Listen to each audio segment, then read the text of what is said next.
Eder. Mech. Pallister. Le ricerche di Patrizia Cormos, Bianca Doros e Christian Casia Molnar, i tre ventenni travolti ieri dalla piena del fiume Natisone nella strada di Iplis a Premariacco.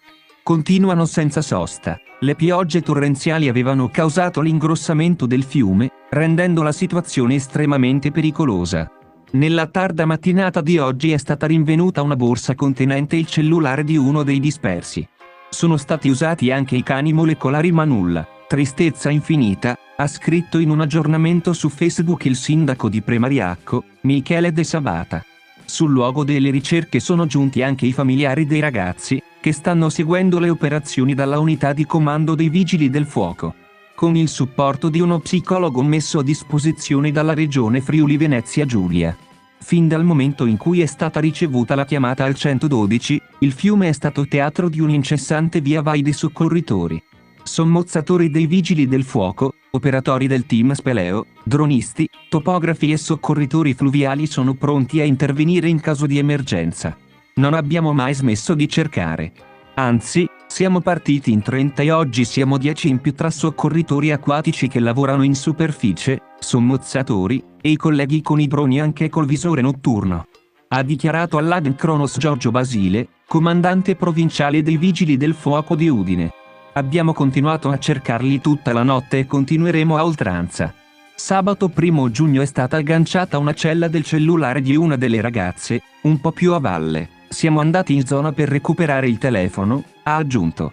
Sul posto ci sono anche squadre ordinarie che collaborano su vari fronti, tutti coordinati da un posto di comando locale situato nella sede della Croce Rossa di Orsaria, che Basile definisce il cervello della macchina dei soccorsi.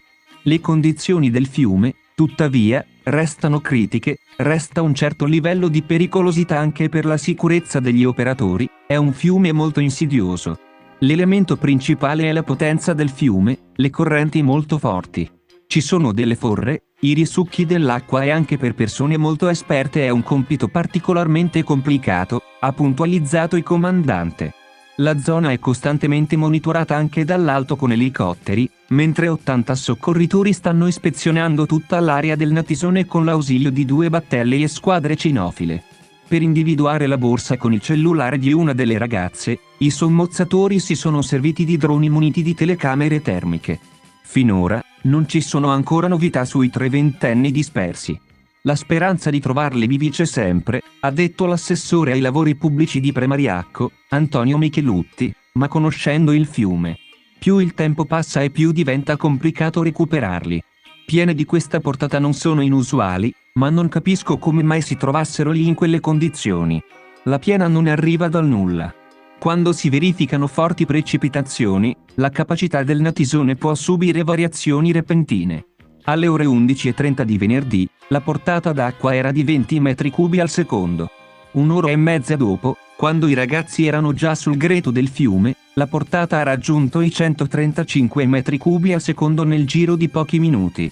L'acqua non perdona, ha spiegato il sindaco Michele De Sabata. C'era un dislivello di 4 o 5 metri e Patrizia, Bianca e Christian si trovavano sul bordo, su una sorta di collinetta. Quando la piena li ha raggiunti, la ghiaia è venuta a mancare sotto i loro piedi e i ragazzi sono inevitabilmente scivolati, prendendo velocità e venendo trascinati dalla corrente. Quel giorno, i 3 giovani avevano deciso di fare una gita al fiume per festeggiare e concedersi un po' di relax. La ventenne Patrizia Cormos, residente a Basaldella di Campoformido e iscritta al 2° anno dell'Accademia di Belle Arti di Udine, aveva appena superato un test per l'accesso a un esame previsto per luglio. La 23enne Alina Doros era arrivata dalla Romania appena 3 giorni prima e si era ricongiunta con i genitori, che vivono a Udine. Il 25enne Daniel Molnar, fidanzato di Patrizia Cormos, proveniva dall'Austria, dove vive con il fratello, e desiderava trascorrere finalmente un po' di tempo con la sua compagna. Secondo le prime ricostruzioni, i ragazzi erano arrivati al fiume intorno alle 13:20 di venerdì 31 maggio. Quando avevano parcheggiato l'auto e iniziato a scendere verso il greto, ricorda Repubblica, il sole splendeva e sul ghiaione non c'era traccia d'acqua. I 3 non avrebbero mai sospettato che di lì a poco sarebbe arrivata una piena.